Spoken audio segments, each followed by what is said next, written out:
Salut, shalom, bonjour au peuple dédié, bonjour partout au Bozwami, ici Kanyon so Bozwami, Mbote na beno, Bajano, Moyanyu, Bino Nyonso Buningaka, ya Bino Mama Trésor. Lelo na branche na biso ya Trésor raconte, comme je vous avais dit, to banda koyamba basali na nzambe ba pasteur, ba chantre, to banda koyamba to solana bango. Mais comme tous en adage moi le baka la charité bien ordonnée commence par soi-même. Nabino na yamba na katsandak nanga nazo banda koyamba pasteur nanga oazali pasteur Christophe.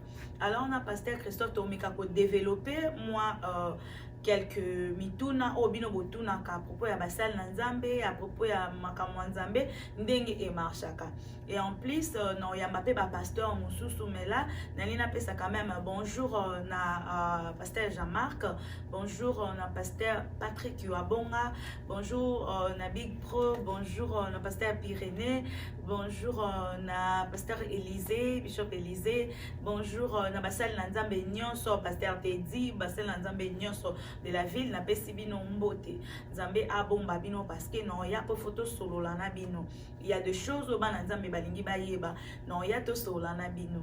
Merci beaucoup ndenge bo pesa biso attention na bino pona koyoka oni to solo na mosala na nzambe lelo. Je pense bien que a me quand c'est présenter les sous et pas na ba oya sika o non ba yebiete o non pe ba yoka ete parce que tout le jour bana bazobo tamamsu poso mona yo landena nzela bilili mais oyebi kombo na été sans plus tarder.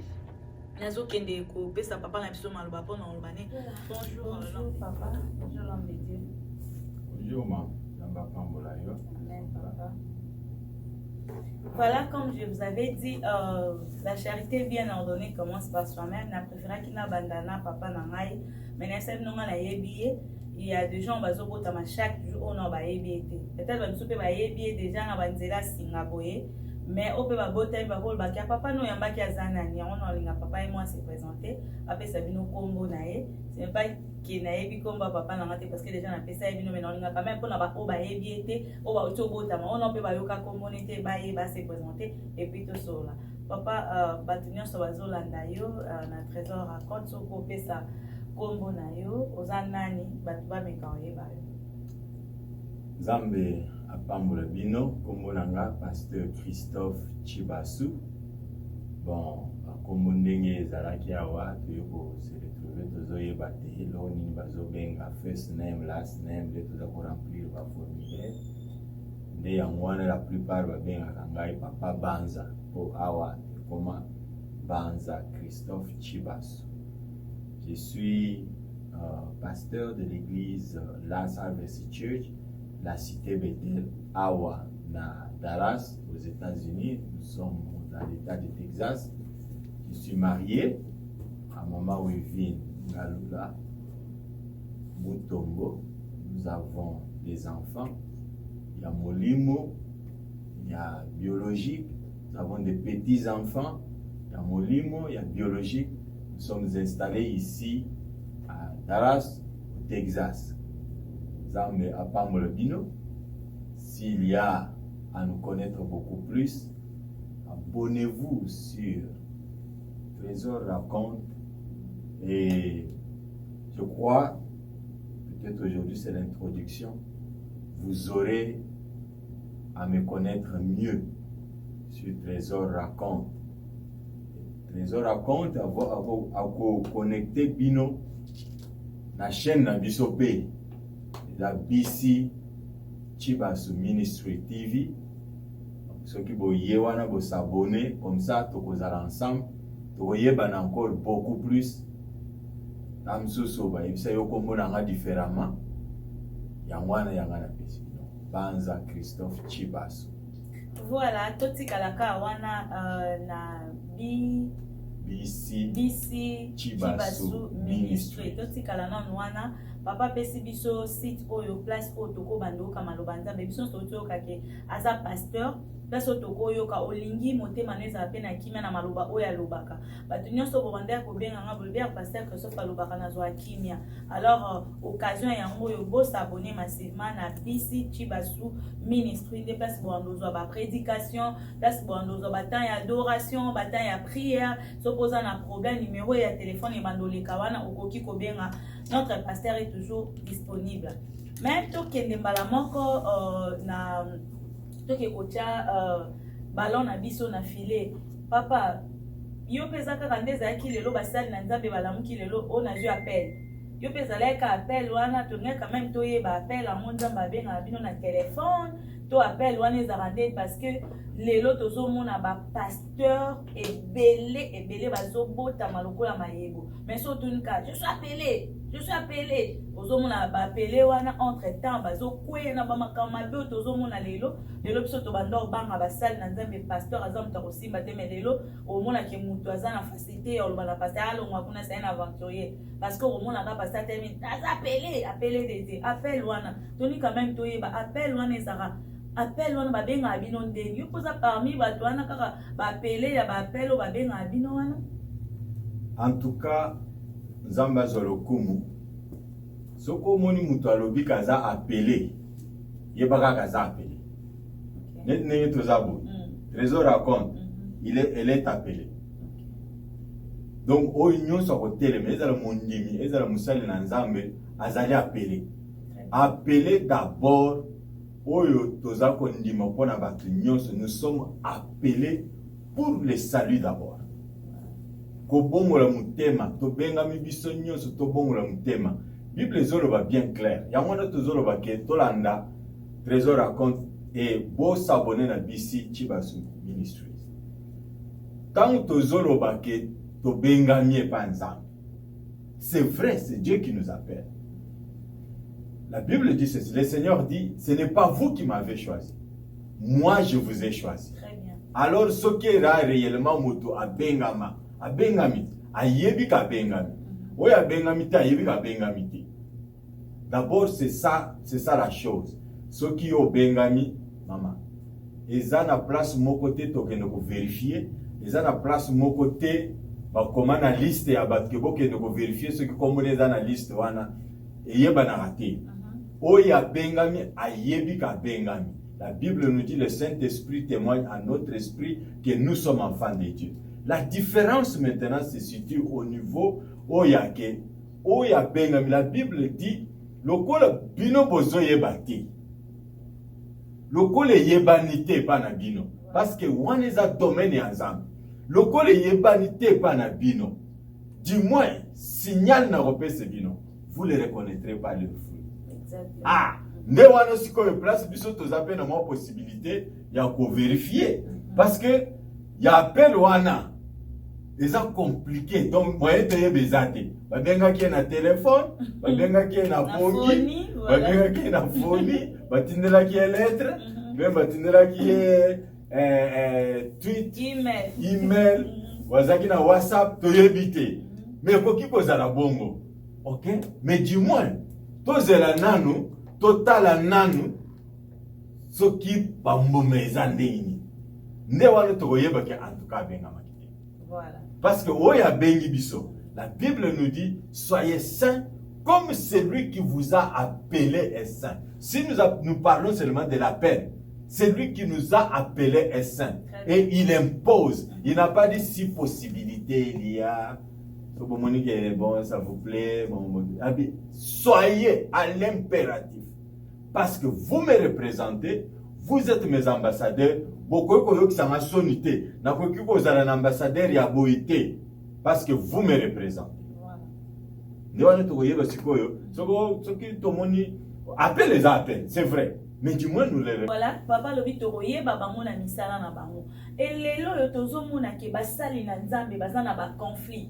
Ndenge ezalaka toyeba ke peut-être banzimi bazui problème, basali na nzambe ba tia kimia na problème, mais lelo ezali souvent te lelo basali na nzambe. Tu vas voir que mosali na nzambe na ona o basolo la raté. Mosali na nzambe ona o kocha bango mesa monte po bango ba yoka na raté. Qu'est-ce qui se passe na kati ya milliers ya basali na nzambe? Est-ce que wana pe tolobaka ke basali na nzambe beto ezaka kandenge mutu alali alamuki neti bena alamuki leo na bina komi prophétesse trésor ou bien alamuki na bi OK lelo na komi pena église nanga parce que basali na nzambe baza supposé bato ba memaka kimia mais lelo tozo yoka koka mosali na nzambe o na o baloba na raté o na yo ba yoka na raté wana pesa parmi kaka bambuma o tokoyebela basali na nzambe musala na nzambe ezali facilité. Voilà.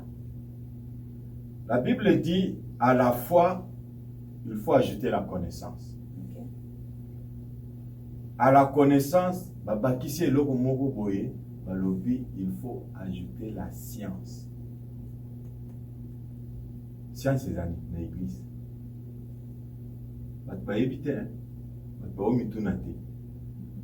En église, science, c'est amis. Ils ont l'ordinateur, ils ont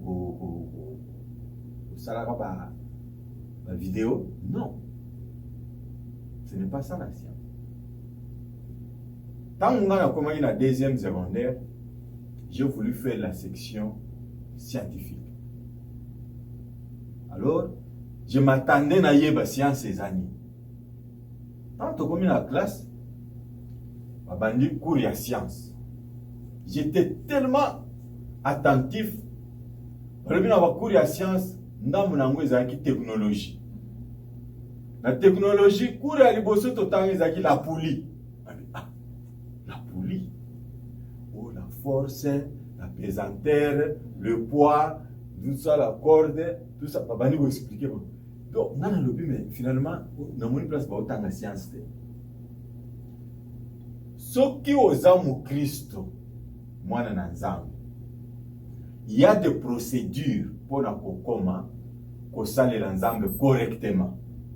Au qui peut qu'on sale l'ensemble. Mais balobi, pour ce qui est à niveau de foi, comment qu'on peut à niveau de connaissance, c'est-à-dire au qui qu'on consulte batou, au qui peut qu'on tanga mikanda misusu ya batou ba gérer ba église, batou ba vivre comme des pasteurs. Je venais de parler avec une sœur au bureau. Je lui ai dit la vie chrétienne, Ezra Mundimi, Ezra pasteur, il y a un livre que je lui ai montré. On dit le pasteur, sa vie et ses défis. Ok. Ce qui n'a pas évité que le pasteur a des défis. Ce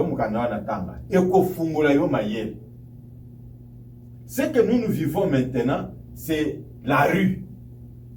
Les gens viennent de la rue. La première des choses, il n'a jamais été encadré. Il vient, on ne sait pas qui est son père spirituel. Aouti Wapi, église Nine. Quel est le témoignage de cette église-là? De deux, est-ce qu'il y a eu quand même une formation? Voilà. Est-ce qu'il y a eu quand même une formation? À quoi autant il y a quand même, moi, formation, moi, attends, la moukili quand même, attends, awa, qui par diplôme, mais, quand même, dans ma formation, training. Exactement. Des fois, on dit on-job training. Donc, engager yo déjà, mais bazoko la kisayo musala training. De manière que ba erreur est salaté. Voilà. Alors, si on dit ce sont tous on a ba erreur, cela veut dire que quelque part, formation est salaté. Comment un pasteur, un frère, un serviteur peut avoir un problème, un conflit avec un autre frère? Voilà. La Bible nous dit, nous l'avons déjà dit, je crois, comme nous le répétons, abonnez-vous sur BC Chibasu Ministry. Nous avons parlé d'un sujet, la beauté de l'Église. La beauté de l'Église. C'est-à-dire, oyo, loboko, na loboko, na lokolo, na manzaka, na suki, tout fait la beauté du corps. Et l'Église, c'est le corps du Christ. Ce qui kaka yo, zo salama mnenge sengélité. Vous avez créé un problème, beauté, vous allez sous-souter, vous avez déformé. Beauté à le corps et à le sous-souter. Nos frères n'ont pas suivi une formation. Ouais. Nos frères n'ont pas étudié. Les athées qui ont autant, car les athées qui ont et théologie, mais combien des erreurs graves et ça les voilà, ça c'est très important. Parce que nous avons été quand même auprès de. Moi j'ai quitté, je suis l'enfant de l'apôtre Emmanuel Mbi. Nous avons été na Moulim. À un certain moment, je crois dans les années 86, na formation na Yolo, tokenda Rolanda. Église etini biso ba futaki soki $60, soki combien bon. Tokenda Rolanda, formation ana j'ai mon certificat na Yolo. Donc voilà qu'on a développé des connaissances mususu. Ah, connaissance koba qui s'appelle science. Voilà. Parce que connaissance, au quoi qu'on apprendre, n'a battu.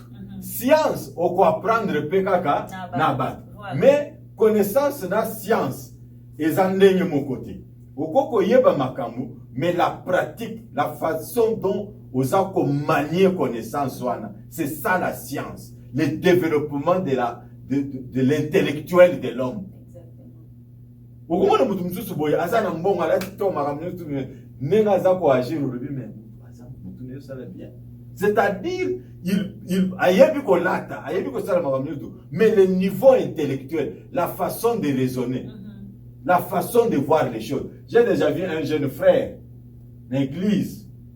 Azobenga ba maman les femmes ici. On dit que tout ne sera bien. Malgré aux prophètes. Dimension o ana Yesu alobela que za dimension na yé. OK.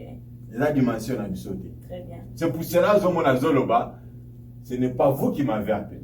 C'est vous moi qui vous ai choisi. Il dit, ne jugez point.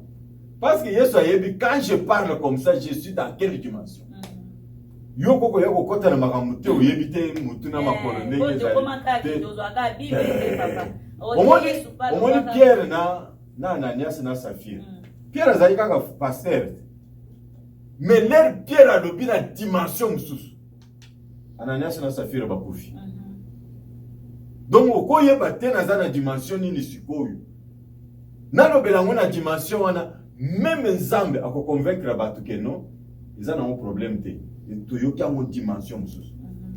Mais so le banga na ne ya impolitesse e oyeba que wo ils ont impolitesse. Wo ils ont dimension ya dikolote. Voilà. Toti kala wana parce que Pascal Nzambe de bazo yo kanate surtout comprendre bien exact que misusu par exemple connaissance penza exact science exact bloc wana. Mais to que non musika tozonga papa. J'aimerais vous rappeler que pasteur Onazana pasteur Christophe Azar papa biologique ya Peniel Oazali moi si frère na biso mai kalamba to yebi pété entre guillemets na on rappelle nous que c'est son père biologique papa toti kala na okawana to yoki ba soso zo tambola ke yo poza na kanda frère Mike wana kanda frère Mike makasi poto ko mona là en tout cas to yebi té donc place wana pe olongoli na science otena science mo panzi to ndeni batu bazolo maramba yebite yo mtozolo maramba no yebite.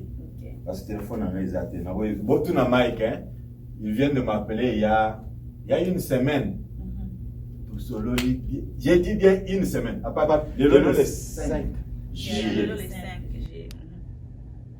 Donc avant la fin, il y a juin. Donc dans moins d'une semaine ou une semaine et demie. Tout à Beninga. Nous avons bien numéro naïe. Bien très bien. Bon tout naïe. Solo lit très bien.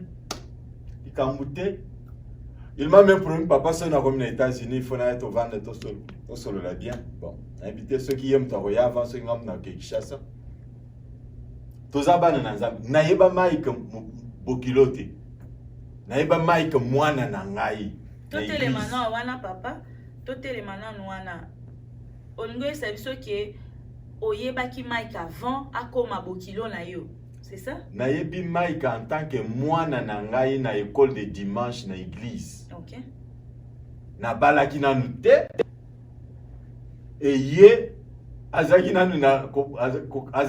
garçon te. Azaki na enfant. Enfant. Voilà. Frère Mike azaki na enfant. Garçon te, azaki enfant. OK. D'ailleurs, écoute, je peux vous prouver tout na Mike.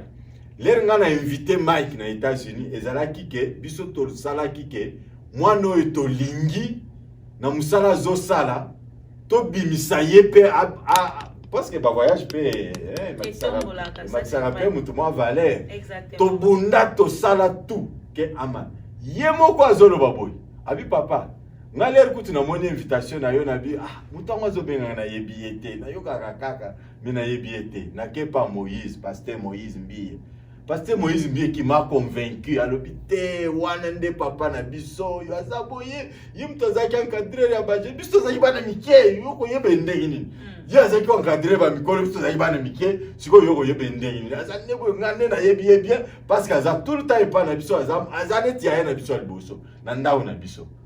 C'est comme ça que Maïka a l'air que Moïse a épicinga bongo. Nous avons une confirmation habitée dans une place à bien. Nous avons voulu élever, soutenir, kotia ye poids na musala lokolo mutu nyoso soko lingi mutu mais il faut ça quelque chose biso to lingaki avant kuto ayeba biso Nenga lo ba pasteur Mike frère Mike koya na États-Unis invitation boso yo mutu bosala mo biso nde mutu to memi Mike na États-Unis en tant que musali na nzambe mwana tolingi ayepe avandi na ndako na biso alali na ndako na biso lokolo peza ki ba problème ya ke ba combattant ba boye na boye tout ça Mike azako lale na mwana na ya penyel ya mubali bazako lale ne ti garde corps na yi place nyoso azo tambula azako tambula po yepe azambinga azamula yi azako tambula na comme garde de corps biso ngai azako lale na Mike na chambre soto ke ba tourner nyoso to sala na Mike il est là botu na ye pona ko protéger ngai azako lale na Mike na chambre bazoluka ba beta na yebisi ba combattant mbongo boza ko sala nango ba ko ba misala ya combattant ngamtu na contribuer na pesa ka pembo je contribue pour que bo sala maka moi no yazana ni po bo pexé a beta te est-ce que ayo ko sala maka mumabe eza pe occasion zamba tomboli epe biso pe to moni ke photo pambola ye amata pe likolo. C'est comme ça que nous avons fait que Mike aille avant nanda on a biso to tambousi abeti concert mi balé na Dallas, abeti concert na Houston, abeti concert na Denver na Colorado, abeti concert na Atlanta, abeti concert na North Carolina, abeti concert na New York. Donc tout ça c'est nous ngongo na biso Nzambe a pamboli biso to bana na Nzambe ya cité Bethel ya Dallas. Baloba ki tozo pambola oya za mwana na biso to salele bola yango sala nyonso ana ti obandea ko sala ngo nde toyoki balobi pasteur bandea ko bongisa penza zo préparer bien nyonso ana osala frère Mike pour un jour apesa ye mwana ne oza ndeko na biso Peniel eza pona nyonso ana yango bandea ko préparer frère Mike male beto longole Kinshasa ti aya wa po pesa ye ndeko na biso Peniel nalingi na loba boye bato balandaki vidéo na biso ya mariage bamona kile nazoko pambola bango na lelaki te po nazaki na pasi me na lelaki komona ke mwana na ngai ya mwasi azwaki décision mabe eza te ke po aponi mai non mais décision mabe parce que un azaki na mwana muke autaki kosilisa secondaire État ya Texas ba mindele ba vandela biso ba regreta balobi État ya Texas eza na projet pour na mwana oyo ma fille elle est surdouée Peniel est surdouée j'aime ma fille intelligente surdouée ko banda yaya na ye na bana nyo oya uti ko silisa siko ngana yebaki te katanga aoya vandi na ndawa che maboko boyo so utuni me osala ba devoir te alobi na osala na tuni Peniel ndeko na bino asala ba devoir erni na le papa nous sommes les surdoués azana besoin ya kosala devoir te azana besoin ya kotanga livre te le moment oye kaka zo simba ordinateur pona kosala akamwisaka nga j'ai des enfants surdoués mutu asimba kuna te na yebi bana nanga et tango na lelaki na yebaki ke c'était une mauvaise décision de sa part parce qu'elle était trop jeune et en plus de ça nous perdons na ndenge ya ke voilà avenir na ye ezala mbongo ya scholarship ya bourse ya nini État ya Texas insista ki ke mwana oyo ezate ke biso ba parents ou bien ye État ya Texas le baki nous avons un projet na mwana oyo mais bozo tika abala kuto awa te mais bozo lo bazo kende na Afrique mituna bino yo sala bien te donc ba mwana biso ke vraiment batumundo baza vraiment tezo sala bien te mais toko sala nini. Donc, Isaki choix ya Peniel. Isaki choix ya Peniel. Nous lui avons dit officiellement que biso tolingite oba. Je précise bien. Tolobaki te que kobala Mike te. Mais tolobaki que ce n'est pas le moment obala. Ce n'est pas le moment obala. On était contre kobala naye, mais ce n'est pas qu'on était contre Mike. Voilà. Mike est un dossier msusu, Libal est un dossier msusu. Exactement. Alors, nous étions contre que Abala Monomke. Bon, à insister, moi j'ai appelé mes grands frères. Na bengi ba kulutu na Afrique, na Congo, na bisi ba on voilà, les Cambouezaliao. J'ai un grand frère, Autozol Bazolanda. Yem to ebisa kinga lobi Christophe, okomema ngambo. Soki mwana mwasi akomi koloba makambo yake na lingi mobali na boye tout ça soko boyi soko azuize milelo yo ekokwela yo na mutu parce que yo muto boyaki akende libala. Lere kaka ba mikolo balobi bongo j'ai lâché prise to lobi non maman tozo se plier na décision na yo ne yango na tutiki akende. Mais siko lelo tango akei ndenge nyonso emonani etu ebimi na ba internet ake simbi te ke frère Mike abetaka ye makambo ekendaki ezongi tomona pe bandeko mosusu ya frère Mike baleki pare na ba video non ayebi kolamba te ayebi kobongisa ndako te nyonso o eleki attend que papa et puis mosali na nzambe esali ondeni parce que toyokaka nde elobama ke milimo mabe oyo bapaster babenganaka ekendaka kaka pa bana na bango nyonso o eleki na ba internet o eleki o toyoki lelo penye a divorcé na toyebi te a divorcé te pop so toyoki yango te mais akabwani parce que tokaki mon frère Mike palekaki na émission lobi ke non dot ezalaki déjà bozongisaki dot est-ce que c'est vrai dot ezongaki pas frère Mike? Il y a des choses qui se passent dans l'honneur et dans la dignité. Moi, je viens d'une famille bien éduquée et je crois aux famille à Mike ils peuvent dire tout ce qu'ils peuvent dire. Nayebi famille à Mike très bien. Papa et Mike aza ami ya ma grand frère nanga. Donc, je peux dire to yebani. Et tout ce qui s'est passé est Zali Bitumba. De tous les deux côtés, mais ils n'ont pas su gérer ça. Nenge tolobi connaissance, na science, na aide. Mike, azana ba parents, azana ba grand frère, des serviteurs de Dieu. Moi, je suis là. Peniel, c'est ma fille. L'erreur qui s'est passée dans ma kamuna bango mi balé ba yebi. Ba yebi bisoto pesa ye mwana. Et nous avons fait presque 1 année et demie. On a bien bisoté nini Mike mto pekisa ye. Kaza na contact na bisoté. Ça il laissait ça a été dit comme ça. Alors quand tout le monde s'est retiré, il m'a appelé pour dire oh peine la zone là bino bo abandonner ye botiki et tout ça non. Papa Bolobaki tokota makamuna binoté, elle ne nous appelle plus. Même ses frères et sœurs bazaki vraiment blessés. Mais to lingiye, to ça n'a problème te. OK, to benga partir à l'autre. Ah, le gars ba fungoli zelo, to bandi ko benga. To bandi ko solo là et biso peto tout ça. Nenge to zabo to kenaka Kishasa. Pendant que Peniel était marié, je n'ai jamais été dans la maison de Peniel. Na yeba place Peniel azako vandate.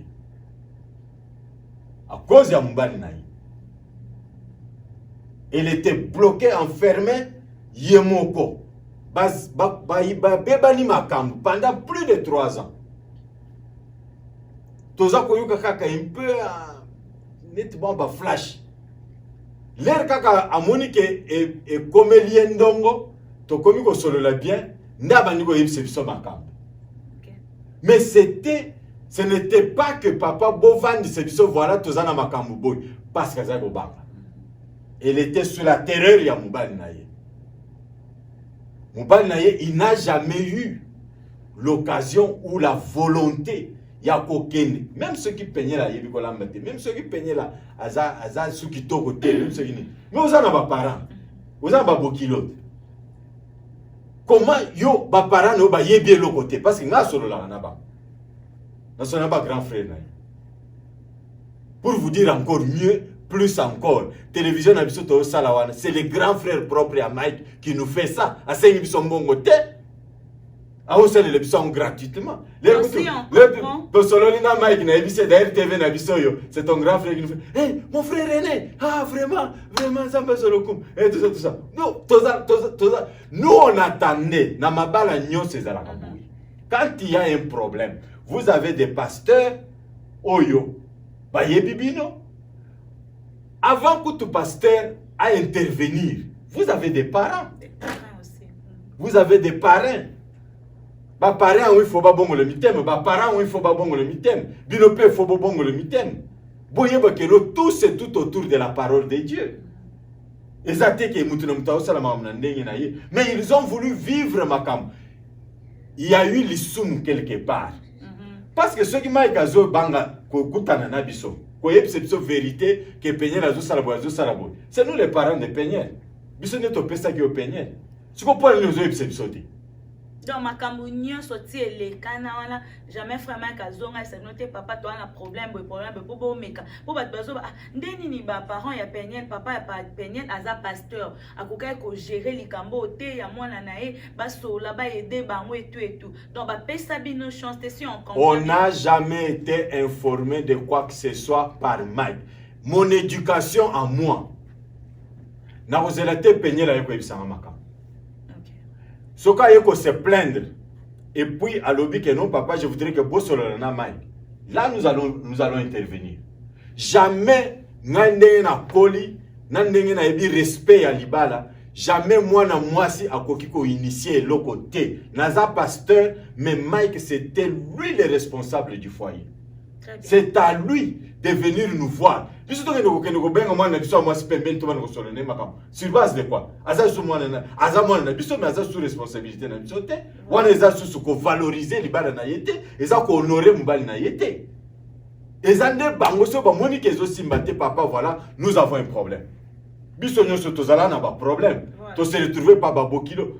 Nana no kende pas pasteur mon côté, na moi sinanga.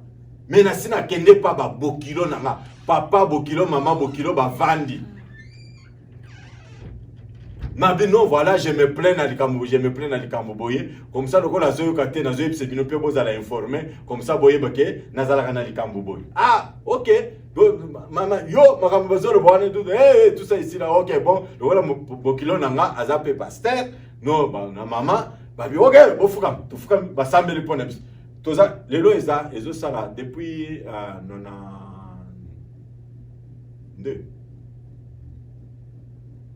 ça fait 28 ans de mariage.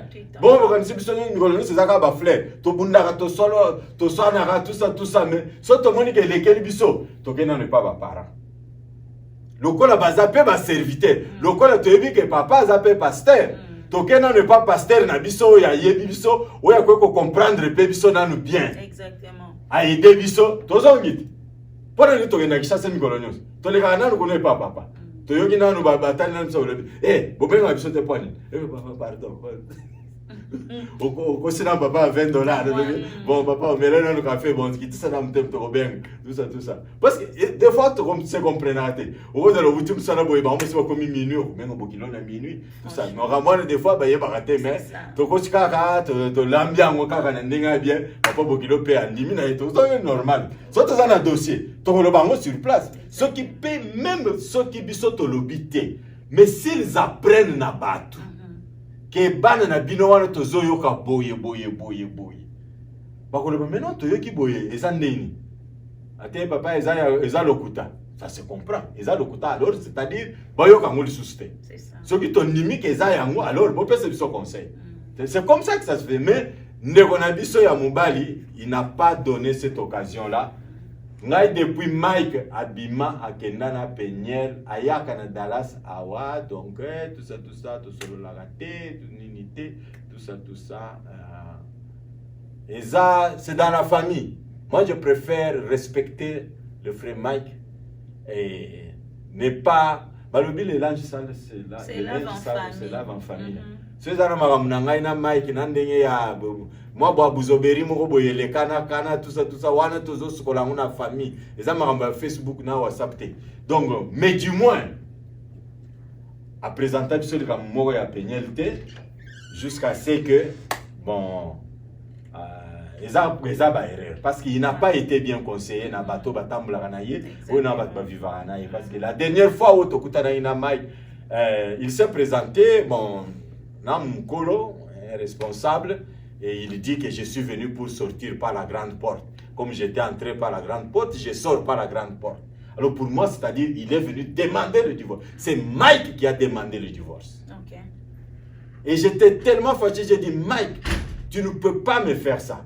tu pouvais venir dire voilà les problèmes que j'ai. Mais tu viens comme ça d'emblée, je vais sortir par la grande porte. C'est ce qui m'a poussé. Na poche, ce que j'avais dans la poche. Mike, j'ai payé les billets, j'étais logé, j'ai même mieux aux États-Unis. Combien on paye ça qui on a quoi aux j'ai fait des affaires.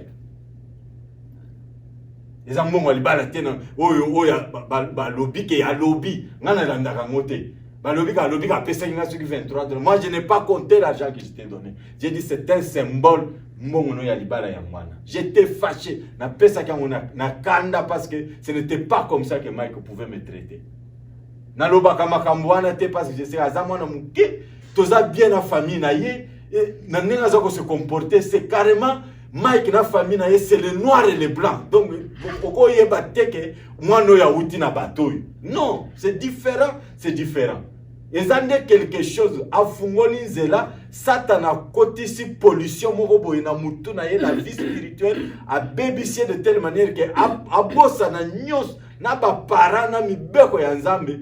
Mais nous continuons à prier. À ça zombo on est à Libal. Donc pour nous Libal est athée. Donc on va camarade, ba master, so va yego yemba, tout ça, Mike, tout ça besoin na yo, ayego yemba net frère kaka boyi, tout ça mbeli, tout ça.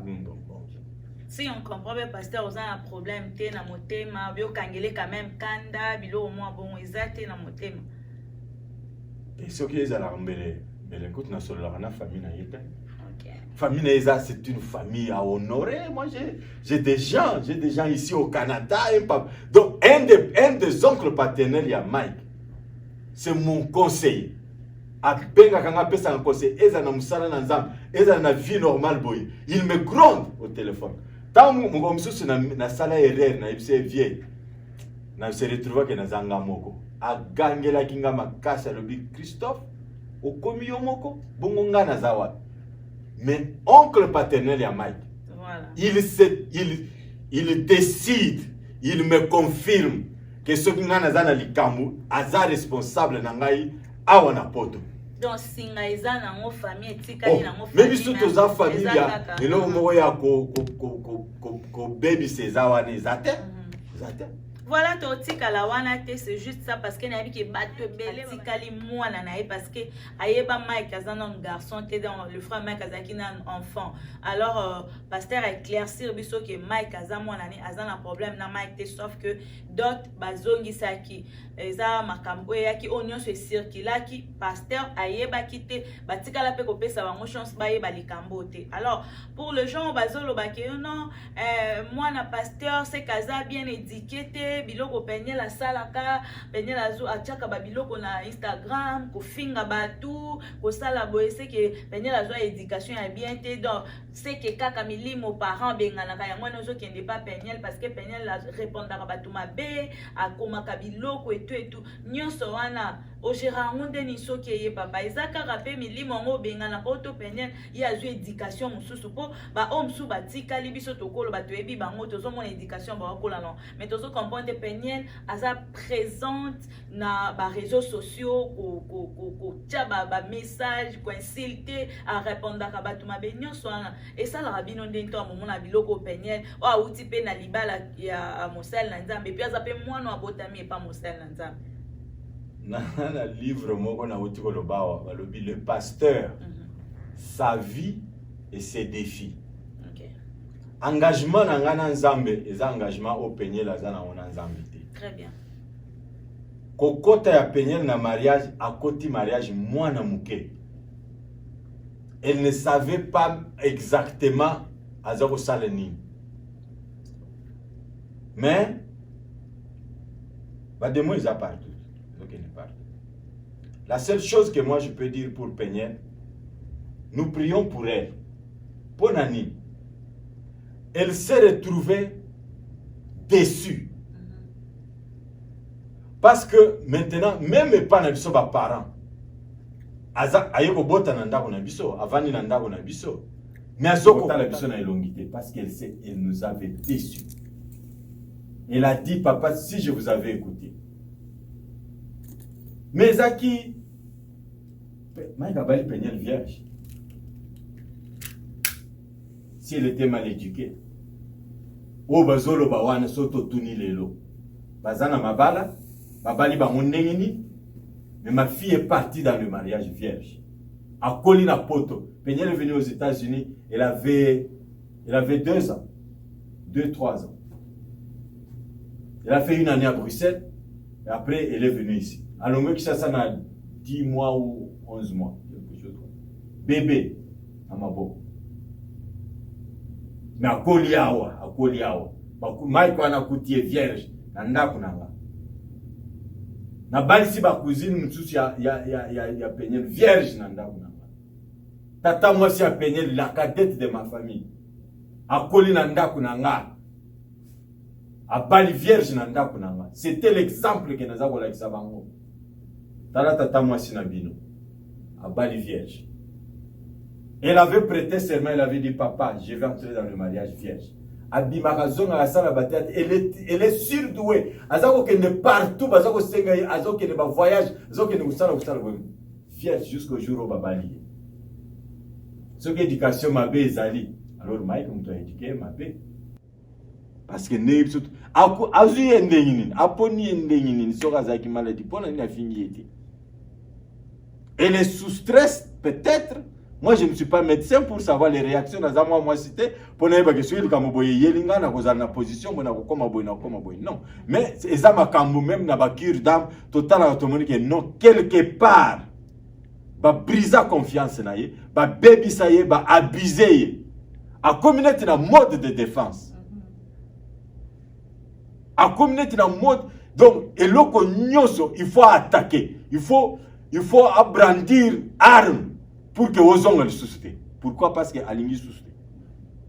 Donc, Tozo Sambela, Zambe Akitsaye Mutema, c'est une fille qui écoute, elle est vraiment intelligente, mais to Sengisiko Saint-Esprit à intervenir.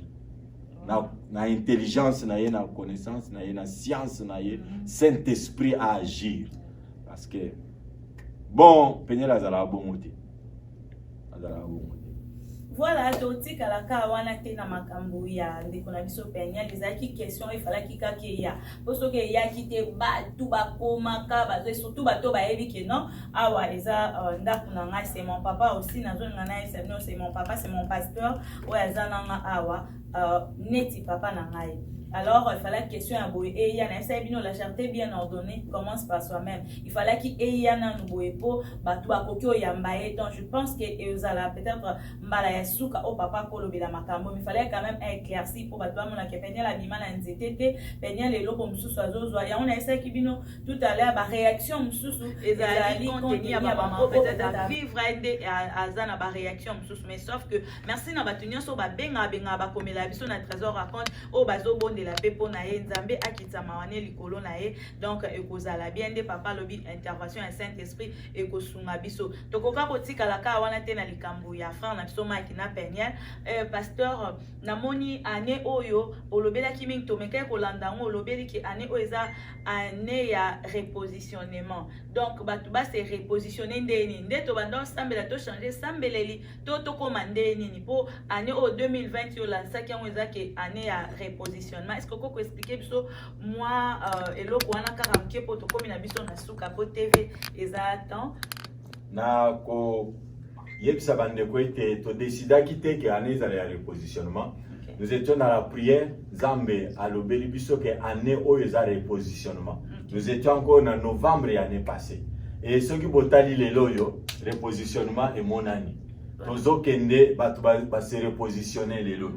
Ba faux frère na ba faux sœur ba na ko ya église pona ba ambiance pona ko ya boye tout ça balingi Nzambe te lelo to mona ba soutien ata to lobi bozala en ligne ba ya soutien ata to lobi bon ba fongoli boya ata bolata mas ka ba zo ya soutien ba se reposition to ye bisiko bango c'est-à-dire Nzambe lobi ke na ko la kisebino banani bazala ki na banani bazala ki te alors les repositionnement wana. D'un autre côté aussi, Nzamba repositionné batumsus.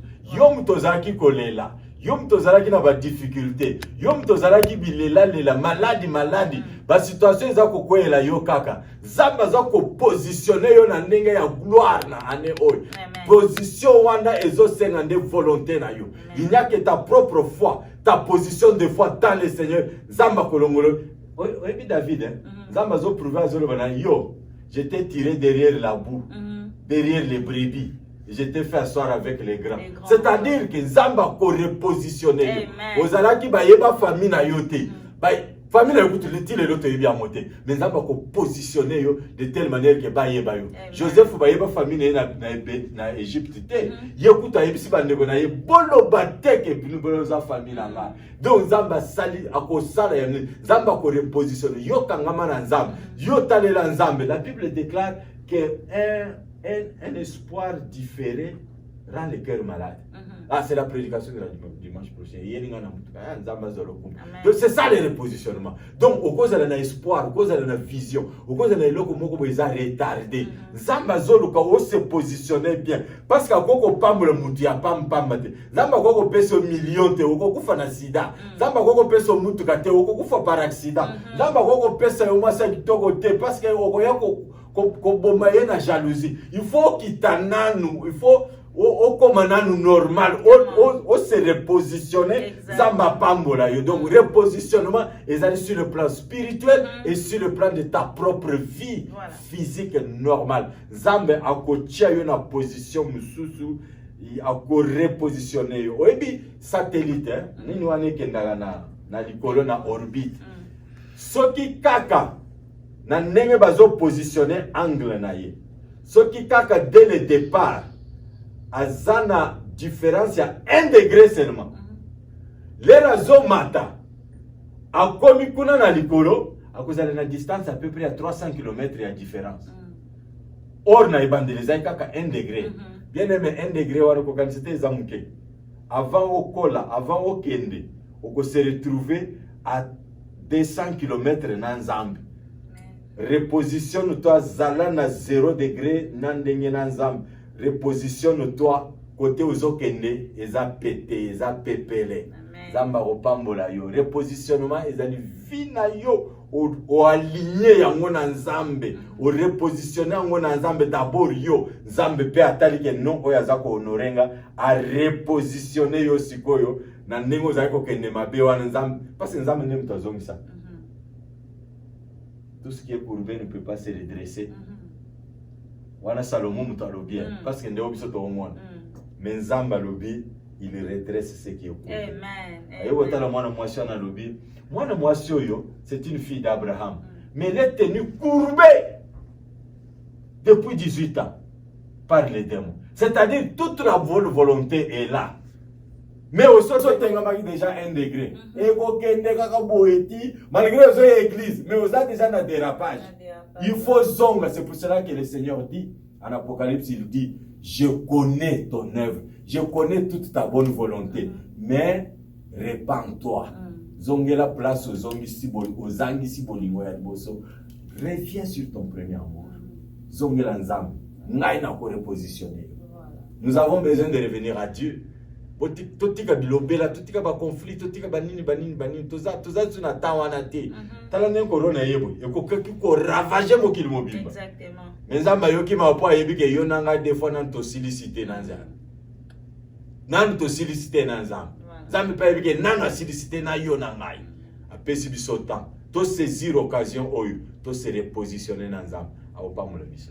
Voilà, merci beaucoup. Nous sommes arrivés à la fin. Il y a Tranche Nabiso Oyo, na Trésor raconte. C'était votre sœur, humble servante, Trésor Kals. J'étais là avec Pasteur Christophe Chibassou, Papa Banza. Donc, comme Nabiso Nasuka, ceux qui a copié sa mbote na 2-3 personnes. Et puis, Tozo Sabino toujours beau s'abonner na BC Chibassou Ministry. Déplace vos bandolanda mingi pasteur na ba prédication azana makambo azobimisa. Merci Nabino bandeko bozo benganga lobi. Ceux qui azote ya bozo akakima bozora kimia bo s'abonner kuna na site wana de place bo bandozwa mateya ebele. Pourquoi pas ape na moi mloko TV bo bandozwa pe mateya na ezaka pasteur aliboso te ba pasteur obenga nga na oyamba bino, mais fallait quand même ko bandana na moboko na oyamba bino to meka solola. Et puis papa ceux qui mot de la fin au pesa mbote na bande konyoso parce que to comme na biso na suka. Mot de la fin Nzambe azolokumu nazali ko pesa merci na mwasi nanga mama Wivine Ngalula Chibasu, mama ya Penyel, mama ya Gladys, Anna Jewine Joyce, Coco ya Shaddai, Coco ya Jeannette, Béni, Coco ya Zion. Zion c'est moi. C'est moi. Alors Zamba Pambola Ye, Zamba Zolokumu, na Pamboli pasteur Nangai, apôtre Emmanuel Mbie, le papa spirituel, l'incontournable, les sphinx délimité, c'est lui spirituellement.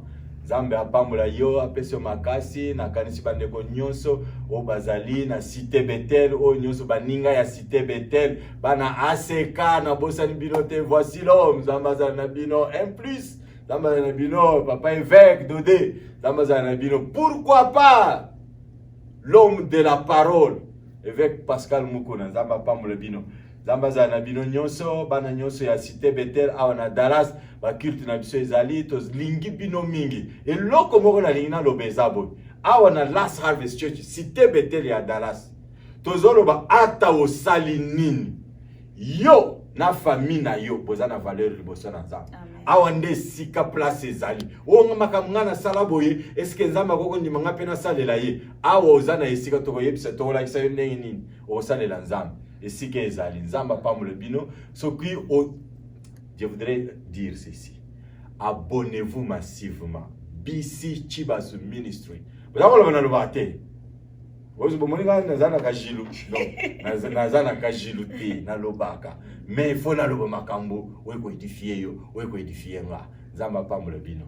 Amen. Nzamba pambola bino, Nzamba pambola bino, so pesa kimia na mabota na bino, nde tozo ba toujours na cité Bethel awawa makambu na yo oninyo sala ninyo sala etali biso te donc awa Nzamba ozana valeur. Nous sommes là pour espérer un avenir meilleur avec toi. Tokos bongisa. Voilà. To ya biso nyonso bongo meilleur so tika biso bongo te. Amen. Donc ozana valeur on a mis sur Nzambe ya katika nyonso wana. Donc nazo conseiller pe ba te belé susu oyo baza ba atiki ya église parce que likambo c'est pas ça qui à ta place au kende. Alors ce que bongo limote mato se repentir te makamwani obanda ko se répéter. Pourquoi pas kotika l'ensemble dans la famille ko bongisa nde bato mukili bazo ba les linges sales se lave en famille. To sale la Nzambe liboso parce que ce qui totali maladie o eli biso coronavirus o to ko lo bezane titango ya Noah ndenge mbule beta ke beti 40 nuits 40 jours no azala kana arche eza nde biso pe tozotika ozana arche parce que bible zo bana biso mbule katana ki me mai etikala ki na mokili eza pour le moment de to mona ki ko ba déconfiné eza ke mai eza na mokili alors que ça te ke sili